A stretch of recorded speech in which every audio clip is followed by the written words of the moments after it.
Hi everyone, it's Janice from the Divorcing Religion podcast. Did you know that it costs me money to produce each episode of this podcast? I'd really appreciate your help to keep my show on the air and helping other people. Please join me over on Patreon, where you can also find commercial-free episodes, and the links are in the show notes. Thanks so much. Hi, everyone. Welcome to the Divorcing Religion podcast. I'm your host, Janice Selby. I'm a registered professional counselor and a religious recovery consultant. Dawne Knoch Anthony was in an abusive marriage justified by religion. She got out and now gives back to the community to help others. A survivor of domestic abuse and religious trauma, Dawne has redefined her life and with resilience and strength. Oh, I love that. After growing up in a conservative religious family, Dawne experienced domestic abuse while homeschooling her 9 children. Dawne is now an advocate for survivors of domestic violence and religious trauma, raising funds for domestic violence shelters through recitals. She has written 2 books, one about her favorite composer, Beethoven, and the other a memoir of her life. Welcome, Dawne Knoch Anthony. It's so nice to have you. Well, thank you. It's nice to be here. Very good. And you are in Ohio, in the United States. And of course, I'm joining you here from British Columbia. I haven't had the chance to visit Ohio. What's it like there? Well, I grew up here. I left for a while for college, but I did come back because my parents were here, and I loved it. But where I am now, we're in a very, very Trump-infested town, I should say. Yeah, very religious, and those that aren't religious are just very right-wing and fun. I would say fundamentalists, yes, but if they're not religious, then they're at least very extreme in their views about politics and the way the country. Yeah, that has to feel disconcerting, given the background that you managed to, rise out of. So, wow. Yeah. Okay. I'll keep that up here about Ohio. I'm hoping you'll tell us a little bit about what it was like to grow up in your particular family. Well, I love my parents very much. I will start with that. Mm-hmm. But I had an older brother and sister, and I was the youngest. And my parents were great, fun. My dad especially was hilarious. Both of them were musicians, not professional, but they both sang, and we had music from the time we were very little, either playing or we were performing. And I was performing on stage from age 4. And so, wow. Yeah, so we're very musical. And like I said, it was a fun family, and yet we had our struggles. My dad had struggles with jobs, and so we didn't always have very much, but we had what we needed. So, but we were raised in the church. Both of my parents, my dad had not been raised in the church growing up, except he had a grandmother that took him to church. So that was his influence. And then my mother's growing up, her mom was very religious. And so she raised her 3 girls very fundamentalist. So her dad, not so much, but her mom was very, very into the church. So, and was that what it was like in your family too? If you were performing from the age of 4, does that mean you were performing in churches or seniors' homes or? Yeah. Yeah, all the above. Yes. I mean, I did in school too. I went to public school, but as far as performing besides school, it was in church or nursing homes. So, yeah. And was there ever a time in childhood or teen years that you either doubted whether it was all true, or that you chafed at the rules, or did you pretty much buy in from the start? Well, I did have a lot of doubts and a lot of questions, and I felt safe enough to ask some questions with my parents, but they knew this too, that if you questioned at the church, then you would be accused of doubting your faith, not having enough faith. It would be very frowned upon if you questioned at church. And so, and my mom, she was raised to not question. So she was, I would say, afraid to allow too many questions. So it was usually met with, well, we don't understand everything. God works in mysterious ways, and we don't have to know everything. We just have to have faith. And so I would say my dad was probably a little bit more of the, I don't buy all this, but we're in church and this is what we have to follow. So I had I had someone say to me recently, and it really hit me because I hadn't thought of it in this phrasing before. They said, for them, Christianity was fire insurance. Yeah.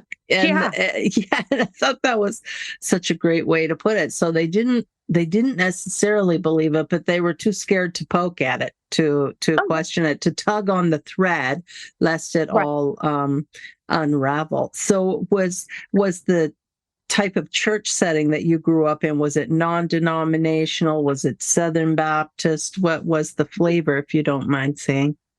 Oh, no, that's fine. We actually used to say we were mutts because we had been in all kinds of churches, Methodist, Baptist, Presbyterian, non-denominational, Pentecostal. That was a real fun time. We used to kind of call that the charismatic bunny hop part of our lives. But my parents definitely didn't go into the speaking in tongues. But we would go to these different services or revival meetings because we were supporting somebody else, some other friend that we had. So we were there for them. But, we tried to accept a lot of that. But yeah, that was one of those things I could never really get into. And then the last church that I was at for the longest time with my parents was a Christian and Missionary Alliance church. And that was kind of in between. There really wasn't the Pentecostal flair, but there was time when we would sing praise and worship music. That was starting in those days. And there was also hymns, so it was more traditional, but definitely not high church. So, right. But very much still focusing on a personal relationship with God and Jesus, and confession of sin, and the idea that, well, we essentially are depraved without God, without Jesus. We need that. Yeah. That's all sounding pretty familiar. That's right. Like feeling like I was not worth anything outside of this God in heaven, and I accepted it, but I didn't like it. So. Yeah. Mm-hmm. And were your siblings, did they pretty much also toe the line? They did to a degree, but I would say I was the child that followed everything very devotedly. In fact, I still think that they look down on me as the one that was trying to score points, whether it be with my parents or the church or whoever else. And that definitely wasn't where I was. I just really tried to be devout, and that's all I knew. So, they followed it to a degree, but they were definitely seen as more rebellious than I was. So my rebellious stage came later. Okay. And what's the situation like now? Do you still have your parents, or has anybody else left the faith in your family? Well, I lost my dad in 2020, but he left the faith a very long time ago. And he left it before I did. And he was so patient as he watched me not only going through my marriage that was crumbling, but he could see little by little how I was starting to question again and wonder if these things that we were taught were even valid or true. And so he would just talk with me, he would listen. And then when I finally came out of the faith, we had the longest talks. And he was one of my biggest supports. So, Oh, and I would say my mom followed him too. Maybe not at the same time, but it was very close. So, yeah, really? yeah, yeah. Wow. Wow. I'm sorry you lost your dad because he sounds like he was quite the fellow, especially with He's such a sense of great. humor. Oh, yeah. Oh, So, yeah. and your mom made her way out. Siblings in or out? My brother, see now this is the sad part. I don't talk to my siblings. But my brother, I don't think he goes to church at all, but I think he still believes something. So he's holding on to that. And then I really think my sister's out of it. But Mm. again, you know how they used to tell us, well, only God knows your heart. So I don't know where she's at. Right, right. So, Okay. Well, that's a good overview, and hopefully, actually, even encouraging for some folks listening. Your parents managed to make their way out, yeah. and so then. What happened? You grew up in a home exposed a lot to the gospel and Christianity as the right way, the only right way. And then, how did that influence your marriage? Well, I first went to a Christian college. That was the first mistake I made. But of course, I always have to look back and say, well, I've learned a lot. But I did go to I would say a church school because it was Christian and Missionary Alliance. And I had set out to become a missionary. Now, I was a musician. And for years, I had planned to go into music. But then something happened about my year in high school. We had missions conferences all the time because of the church. And the church camp had missionaries come. And so I was very, very impressed with them, or should I say, impressionable. And I thought, well, that must be the highest calling that I could have. And, to be honest, I wanted to make a difference in the world. And I thought, well, maybe that's the only way I can do it. So I set out to be a missionary. And after my first semester at college, I thought, okay, I'm going to stay at this school, but I'm going to switch back to music. And so I minored in missions and I majored in music. So that was a good thing for me. But then the church back home, some people were understanding, but I would say a lot of people were very upset that I had switched my major, even though they knew my plan was to use music for the Lord. But that wasn't good enough. I guess I had to be in a mud hut in Africa to make them happy. So, Wow. And might I just add, none of their business. However, I guess yeah, everybody in the church thinks that they have a stake or an investment in everybody else, all the young people, especially under the microscope there. So you went to Bible college, music and missions. Is that where you met the person who you would marry? yes. Well, I didn't meet him at the college. I was on break in Florida. My pastor that I had known from the time I was 10 had taken a church in Florida. And so I wanted to go see him and his family and spend my break with them. And then the person I married, he was friends with their daughter and friends with the whole family. And I guess he hung out there all the time. He was in the Navy. And so he was stationed there and he walked in the door and I guess the sparks flew. Mm-hmm. So, yeah. Mm-hmm. Yep. The fundamentalist sparks. Yeah. Yeah. I And guess. he was a Christian then as well? Christian, but I wouldn't say as devoted as I was. I mean, he was your typical sailor, and he had a mouth, and he would try to keep it under wraps around Christians. But He was the bad boy. yeah, oh yeah, but he was charming, and so that's what was attractive to me. And Charming I, is our first clue that oh, I someone know. might be, to charm is a verb. So if someone is Yeah, setting about to charm other people, we need to really stop and oh yeah. take a breath and see what lies beneath. Well, and that's just it. I mean, there were red flags from the beginning, but I didn't see them, a lot of them. And the ones I did see, I could just kind of either pray away or say it was my imagination. Speaking of cats, my kitty cat's here. Hold on. I'm Nice. going to knock my phone over. um, but I was not trained with the Christian background to know how to see red flags at all. And I'm just going to share because I love the idea of red flags. Something that I heard on a podcast on Rachel Bernstein's podcast, Indoctrination. She said, when we're wearing rose-colored glasses, a red flag just looks like a flag. And I feel like that's Christianity or whatever fundamentalist religion. We've got these rose-colored glasses tightly on our face. And so we're missing signs because we are taught always to see the best in people and love believes the best, all these things. No, that's not the case. So thank you very much for bringing up the red flags. Oh, yeah. Yeah. So, and also what I didn't mention was I had been dating someone in college at the time, but he did not return to school that year. And I started questioning that. Speaking of questioning, I wasn't ready for a committed relationship. And I was also raised to think that you don't just date around, you date with marriage as the goal. And so it was getting very close to that. And so that scared me.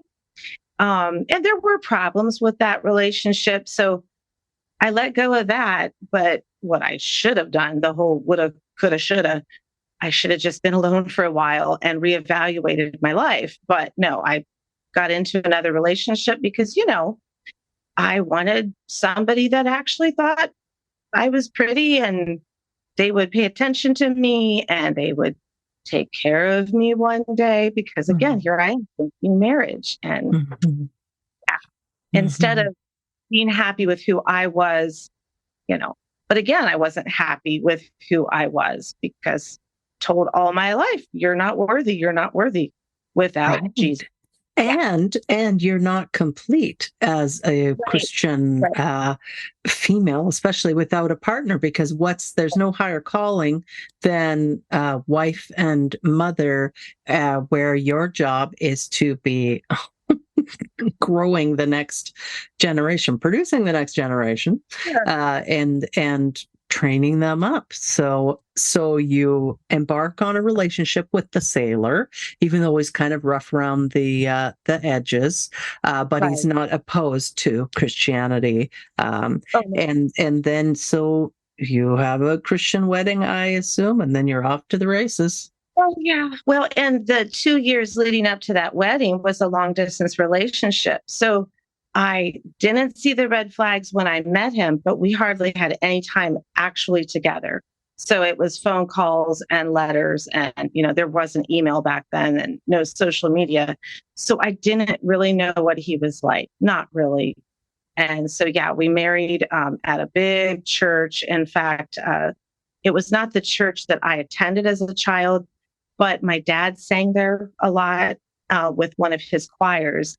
And, they had a pipe organ and I knew the organist and I was into music. So I wanted it to be a beautiful wedding. And the little church that I was attending wasn't that pretty inside. But it had to be in a church. I mean, my mom had definitely said weddings should be in churches. Okay. Wow. So then, of course, also part of growing up female in North America under the Christian influence and the patriarchy, we're almost encouraged to be dreaming that Cinderella dream, the happily ever after fairy tale notion of marriage, which of course is going to start with a great big fancy wedding. And so that sounds like part of what was going on there for you as well. Yeah. And then I said he was in the Navy, so we didn't ship out quite yet, but we did move across the country. He was stationed in Idaho, of all places. Yeah, there The was a Navy. nuclear power plant. I know Okay. there's not any water out there. I'm trying to picture. I'm Canadian, so I'm like, how bad is my geography? Yeah, they couldn't really fit a ship in the Snake River. Um, but no, they had a nuclear power plant out there, and that's where he worked. And so we were there for a couple of years, and then Washington State for a couple of years. And so our lives were up. My life was uprooted every couple of years. So yeah. Wow. And so, how long did it take until kids came along? And how long did it take until you first started going, ooh, I'm not too sure Uh, about the marriage? well, I saw things early on before kids, but then again, like I said, he was in the Navy. So when he did start shipping out, of the first 5 years we were married, he was only there 2.5 of those years. Oh. So yeah, but it was 1998. He came back and we wanted to start a family because, that's what you do. And as soon as my oldest daughter was born, I knew there was a problem. And if there wasn't a lot of problems before, I could see it then. And And so, was it the introduction of a child into the mix that seemed to bring out temper changes in him, or? oh, oh, yeah, because all of a sudden he's not the center of attention anymore. So Wow. yeah, and it was a very hard birth, my first one, and I had some complications, but just a lot of healing. And uh, I remember one particular morning, we woke up and I had this child with me, and he said, "Well, I feel like I just have a roommate." Okay, I'm a mom with a newborn. I'm sorry that, I don't worship you like God, but that this is where we're at. And Mhm. I knew then, but it just, I had to stay married. I had to stay married because, now I have a child and I had no way of making money and I didn't know what would happen if I left and what would happen with my child. So, yeah. And then more Wow. children. So, Wow. So you, a- as a couple, is it from yeah, the fundamentalist Christianity declined birth control and the idea of to have a full quiver? well, it didn't start that way right away. My second child was kind of a surprise. And because I was trying to be somewhat careful. And then I was using some birth control before the third child, but then we had read somewhere about, the pill being a problem. It can be an abortifacient, and we should just trust God. And by this time, we had moved back to Ohio. Well, we had moved back with my oldest too, but we had really gotten into a church. And then we started exploring the homeschool movement. And that's when all those things came out. So, Yeah, in the homeschool movement, three yeah. kids is a very small, like, why do you only Oh, have yeah. three kids? What's wrong? Exactly. Yeah. Well, even he would say to people, like when they would first have their first or second child, "Oh, well, that's a good start." And it was so degrading, and how he would talk down to other people and he wouldn't even know their story. So it was very upsetting. But yeah, Wow. I definitely had to stop birth control by the time the third child was born, and then they just came one after another. So Wow. And so what was motherhood like for you? Was it, did it feel just kind of easy and natural? Was it extra difficult because there is also this other adult who's acting like a spoiled child in the mix, demanding your attention? Was he still shipping out at that time? no, he was out of the Navy by then. So that's why we were able to move to Ohio.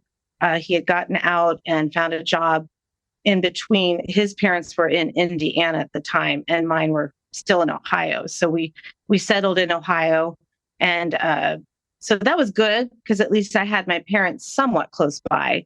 They were still over an hour away, but at least it was not too far.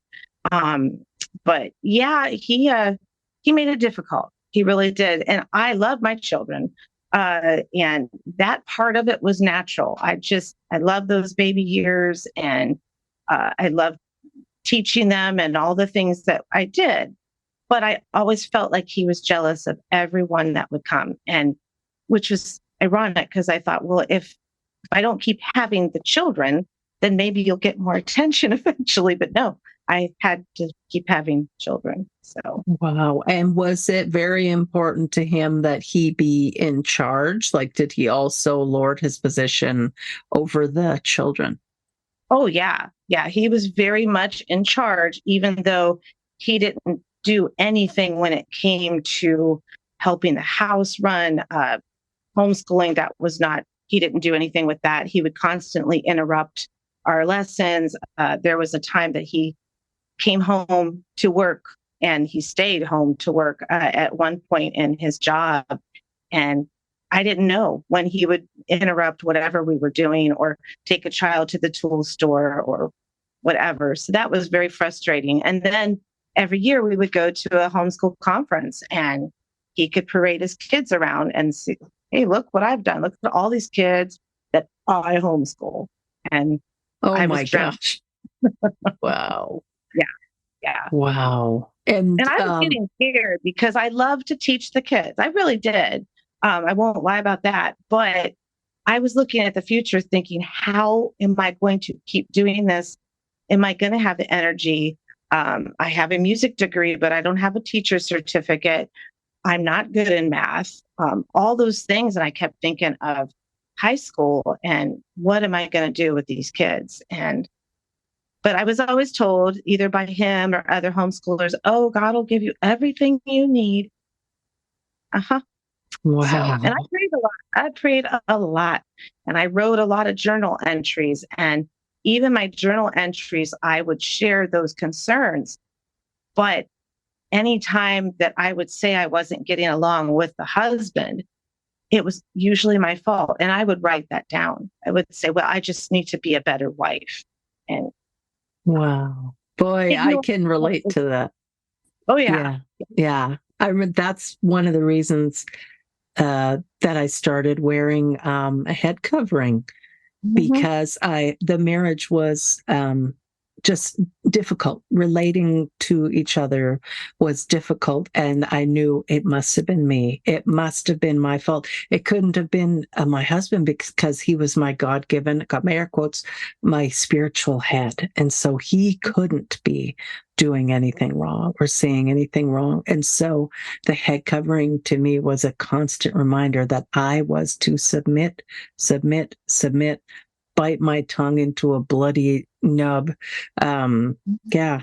It's a really, I think a lot of women get very trapped by that. Oh, yeah.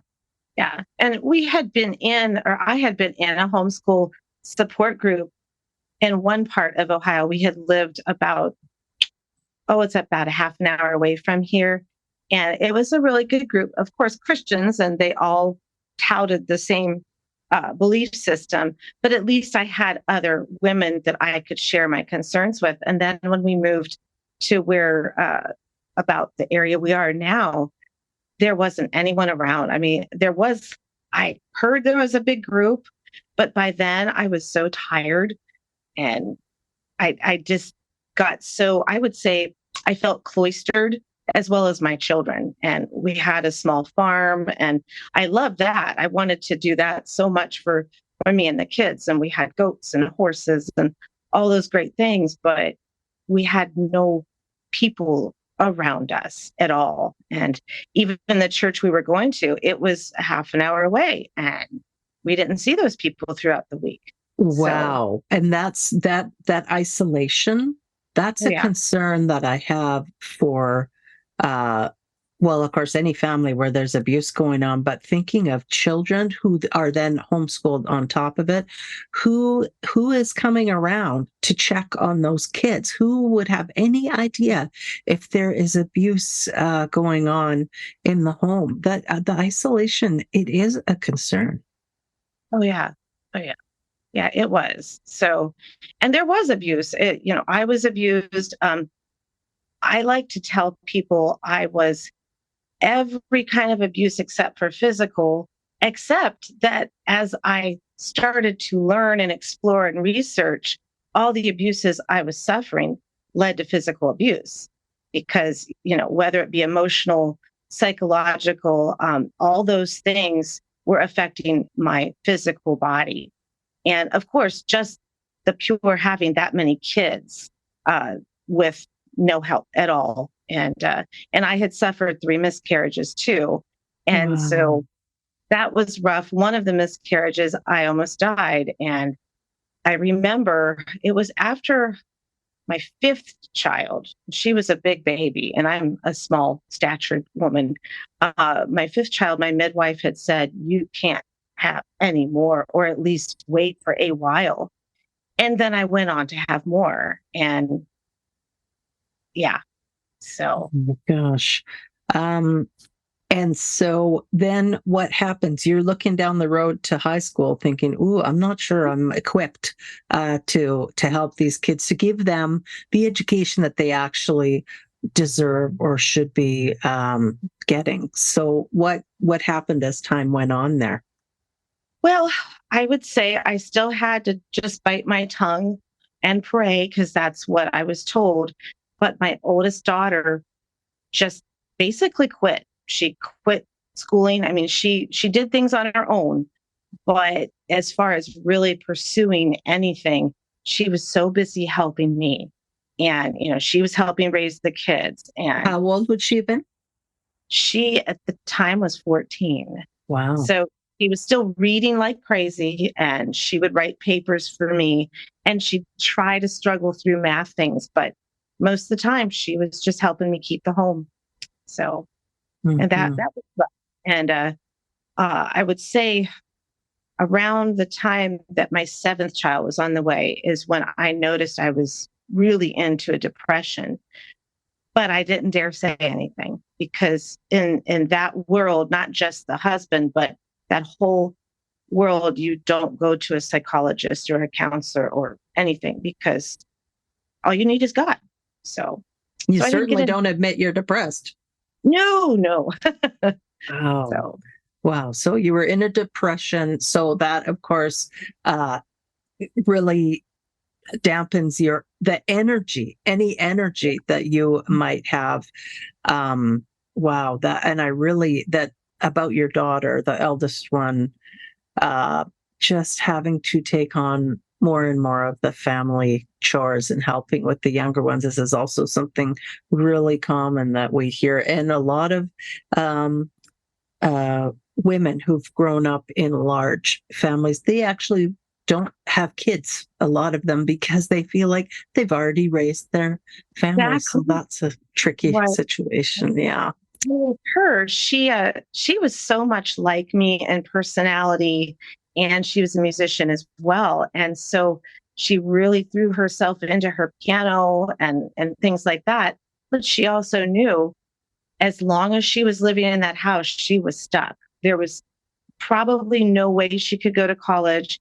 Uh, the ex would say things like, "Well, my daughters should work for me until they marry someone," and that was it.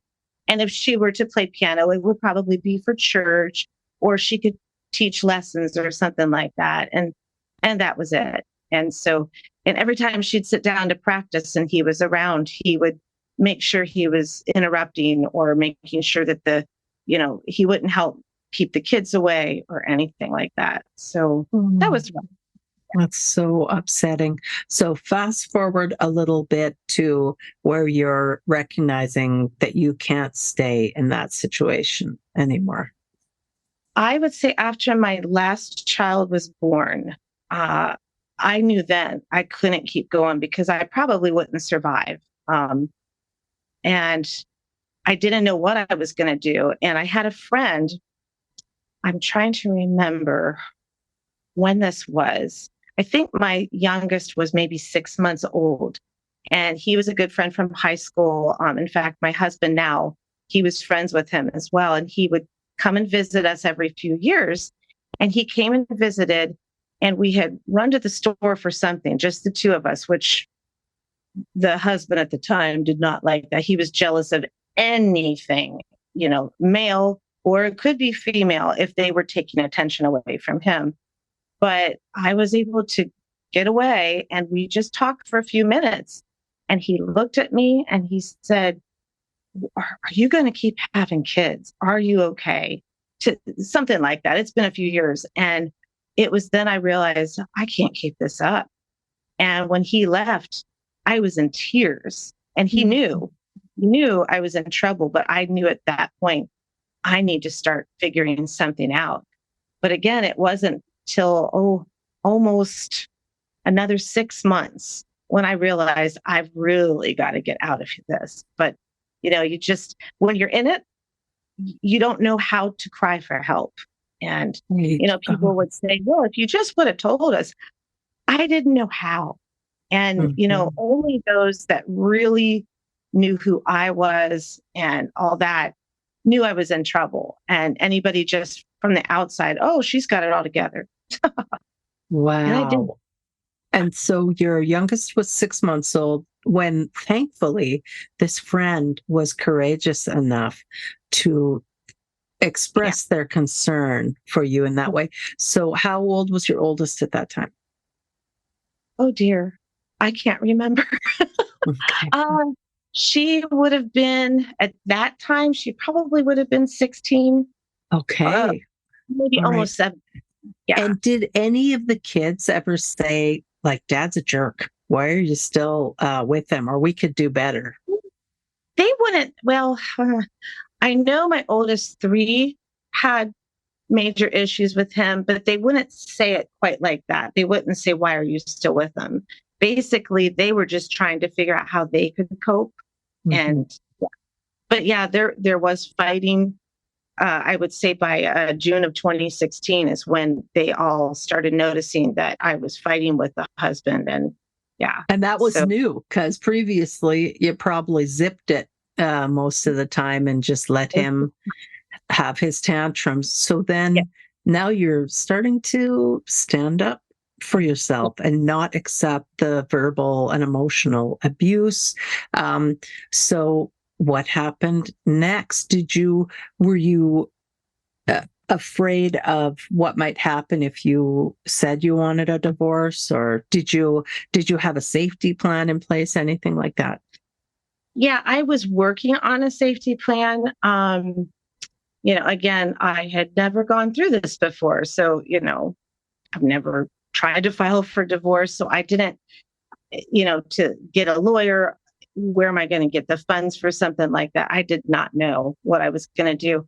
But I had some other friends that just said, hey, we have a big house, no kids. And this friend happened to be somebody I grew up with in the church. Ironically, she was a bridesmaid in my first wedding. But yeah, they said, when you think you can get out, we can have you and the kids forever, however long it takes for things to get settled. Wow. Yeah. So, but that was months and months of planning. And in the meantime, the husband that I have now, he was one of my best friends from high school as well. He was watching and, talking with me and trying to help me through the whole situation. And that developed into something a little bit more, which, at that point, I thought, well, I don't care anymore because I was already on the road to leave. Someone could say, yeah, but you were married. No, I felt like property. I didn't feel like I was. Yeah. So, but anyway, so Rich is my husband now. He was very helpful in talking with me, but it was the matter of the friend that opened her home. My parents couldn't do a whole lot, but they were definitely supportive. And I had a whole array of people in Columbus that were musician friends of mine.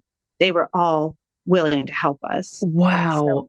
That just fills me with like such a feeling of thanksgiving that because it could have not been like that. You could have been completely isolated with no one, but you did have people who were supporting you, recognizing you were in a very, just a challenging and uncomfortable and unsafe situation.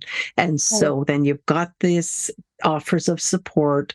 And did you just say to him, I want a divorce. We're done. I'm leaving? I decided not to tell him that. I had gotten a lawyer by this time, and she said, what you need to do is just get out, get the children out. You can't leave the kids, or you would be accused of abandoning them. And plus, I wouldn't want to leave the kids. They were my life. And so he went out of town for one of his business trips. And my daughter and I had been packing secretly for several weeks and trying to figure out, okay, what do we need? What kind of clothes do we need? What kind of homeschool material? Because of course I had to keep teaching them. And so it took us a while, but he left on a business trip, and my friend and her husband came and helped us pack up within a couple hours, and we were gone. So, wow. So you left a lot of stuff behind, probably. oh yeah. Yeah. And we had arranged for different people to take care of animals and all of that, but that wasn't perfect. Not at all. So, right. Well, and so when you were actually leaving, the oldest was about 16. Would the youngest have been a couple years old at that time? actually, by then, my oldest was 18. She had just turned 18. Yeah. Mm-hmm. Mm-hmm. So the younger kids probably didn't really have any idea what was going on. No, we just told them that we were going to have an adventure, that we needed to go for a little while. And I certainly didn't think we were going to be gone as long as we were. And I'll get to that later. But basically, the lawyer had said, I know you don't want to be there when he has his papers served to him that you're getting a divorce. And I definitely didn't want to be there. I was afraid of him. He was a big gun-toting guy and had a whole plethora of guns that he was keeping because, of course, that's what the right wing does. They have to have a lot of guns because you never know what's going to happen in the future. But I was afraid. And so she just said, let's just get you in a safe place and then try to arrange something so you guys can get back.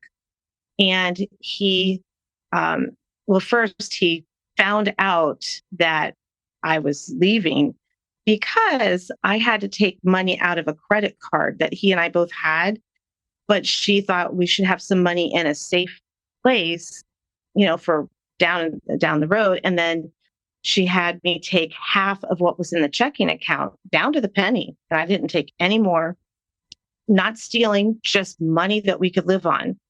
And he found out of the credit card payment while he was on his trip. And that's when the phone calls started.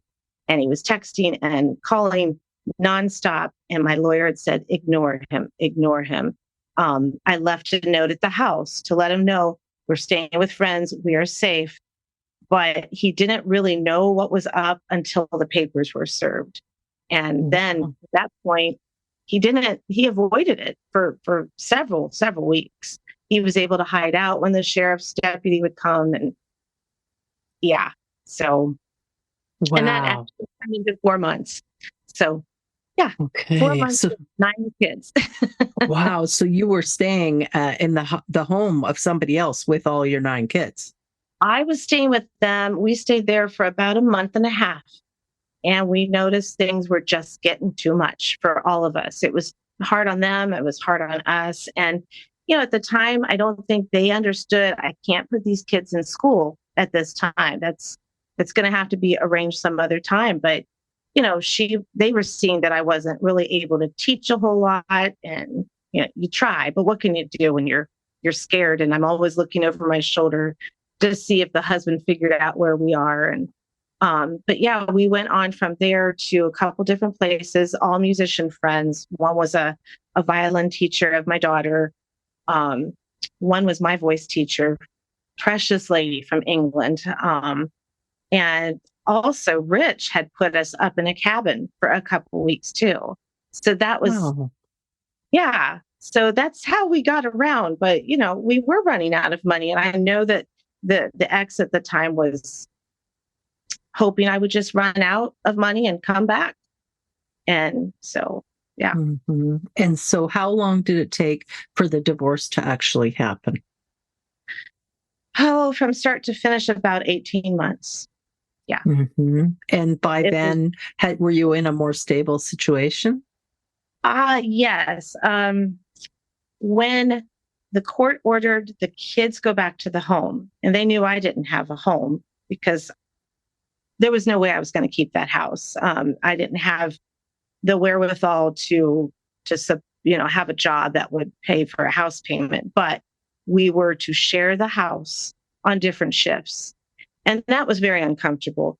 It started out as, because I homeschool, I would have the kids during the day. And then I'd have to find a place to live at night, which was ridiculous. Mm-hmm. So I had to go to different friends' homes at night. And then every other weekend, then I could stay at the house because he wasn't there. But Mm-hmm. that's how it started.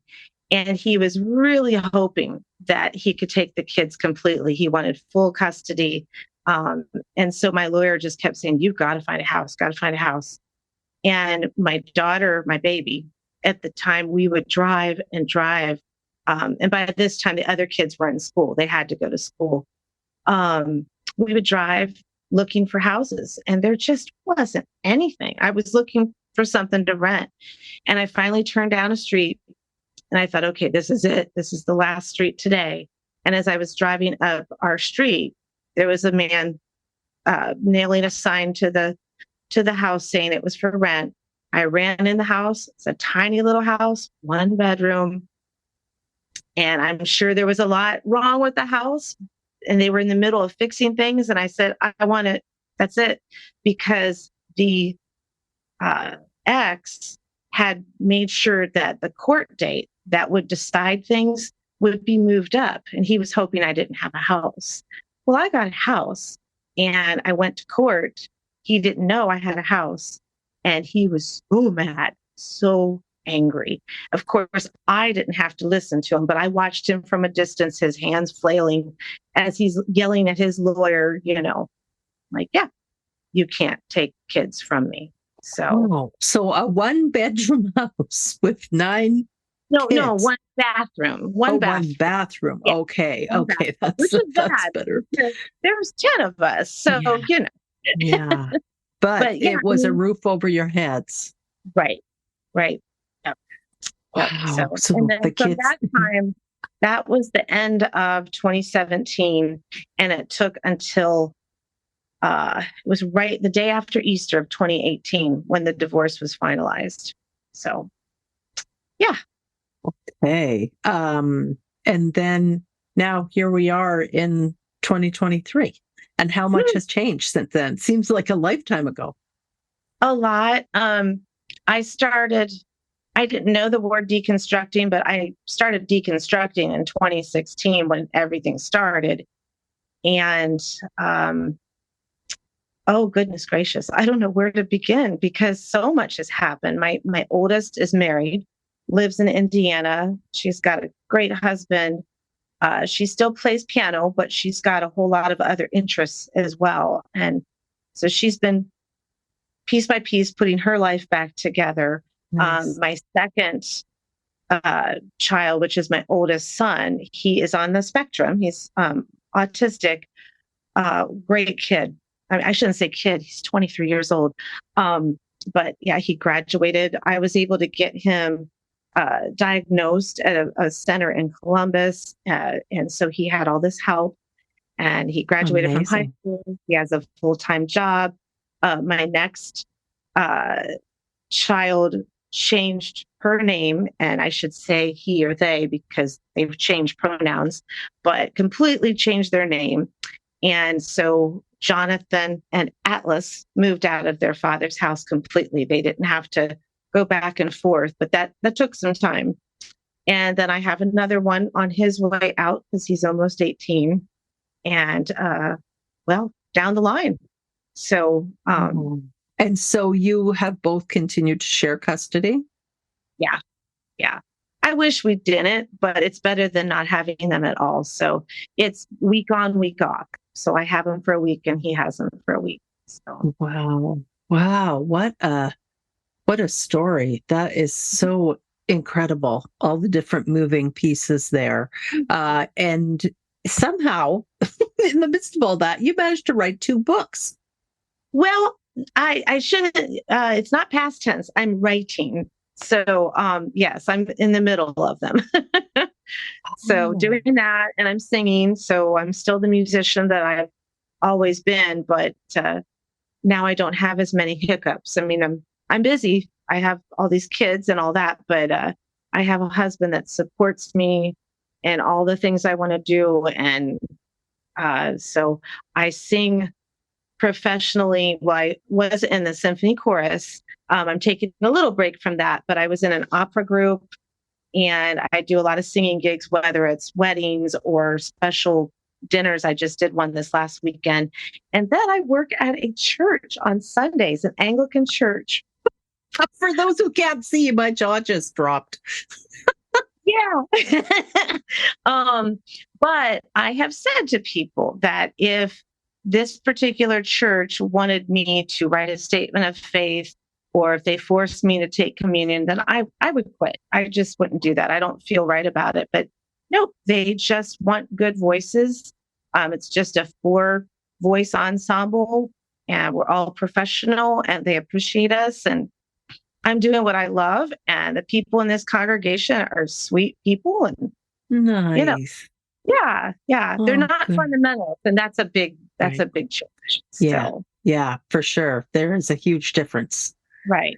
I mean, I still don't agree with what they believe, but also it doesn't keep me from singing and from being their friend. So, yeah. Right. And so what helped you navigate your deconstruction? Were there books, podcasts, groups? A lot. I would say Rich was a huge part of that. My dad, definitely. Because, like I said, we used to have these long conversations and he would help me hash through all the questions. But then I found Christopher Hitchens. And I'm so sad that I didn't know who he was when he was still with us, but Hmm. started reading his books and watching lectures, debates. There was a woman author by the name of Barbara Walker who had started out as a quilter seamstress, and then she started writing these books. And I have them right here. I don't know if I can show it to you. The Women's Encyclopedia of Myths and Secrets, and it's just a whole. I mean, you can read it from the beginning to the end, but I like it as a reference. So if you want to look up sin or look up Jesus Christ, or I mean anything random, she will have a whole piece written because she has researched. It started with the pattern she saw in quilting, and she thought, there's patterns in religion and myths, and it's all tied together. And so I love Wow. her very The much. Women's Encyclopedia of Myths and Secrets. Yes, Barbara Beautiful. Walker. Thank you for that. Oh yeah. Very So, and cool. there's many others. So yeah, and then I found Seth Andrews just Yay. because YouTube is wonderful, because you watch one and then another one pops up and another one.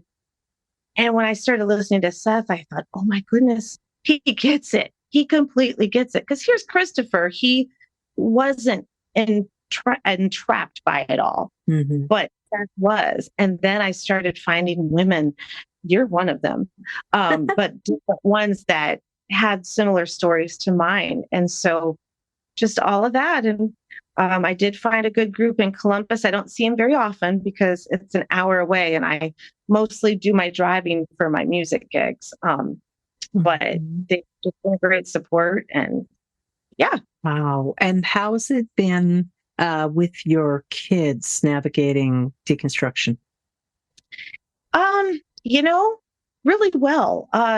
There was a lot of difficulty at the beginning because they knew mommy used to say one thing and now she's completely gone the other direction. But I would say now all of them, for the most part, are relieved that I'm not in it.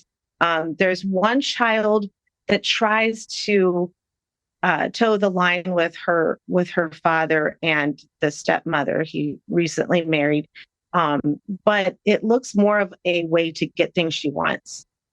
She definitely doesn't strike me as a child that wants to follow it or believe it.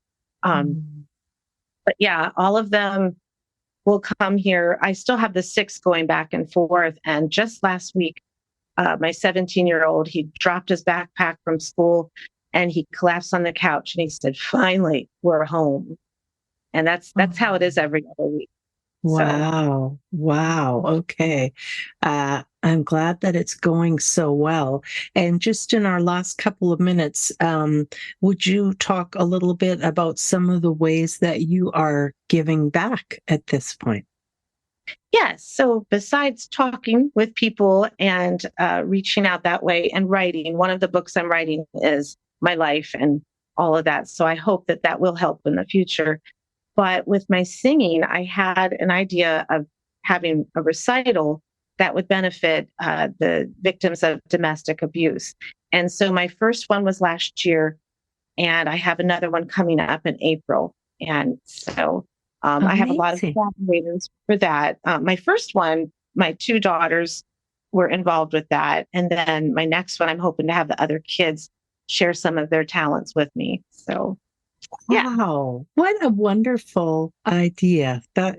I'm so glad. Your story just makes me feel good inside. You've really managed to navigate some very challenging waters, and to see you on this side of things, building a life that you enjoy and that gives you meaning and satisfaction, and still mothering your kids. Yeah.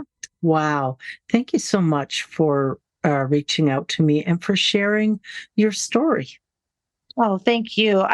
It helps me to talk through it because every time I do, I feel like I'm healing even more. So, and I Excellent. feel it help someone else. Nice. Okay. Now, I'll talk with you after in case there are links, things you want included in the show notes. Is there any way people could reach out to you or get a hold of you? Oh dear, I haven't even thought that far ahead. Okay, they can Yeah, also come through me, and if yeah, then I'll be, pardon me, then I'll be in touch with you. that would be great. Yeah, yeah, and I'm Okay, sure I'll make sure one of my recitals will be a link that they could at least watch that and listen, and then we could talk about some other ways to have a contact. Yeah, that because I would sounds love to talk great. to people. So, Wonderful. Thanks, Dawn, and thanks to you, everyone, for tuning in this week for this incredible, fascinating, and inspiring story of someone who managed to divorce religion. And I hope that you'll join us again soon. Take care, everyone.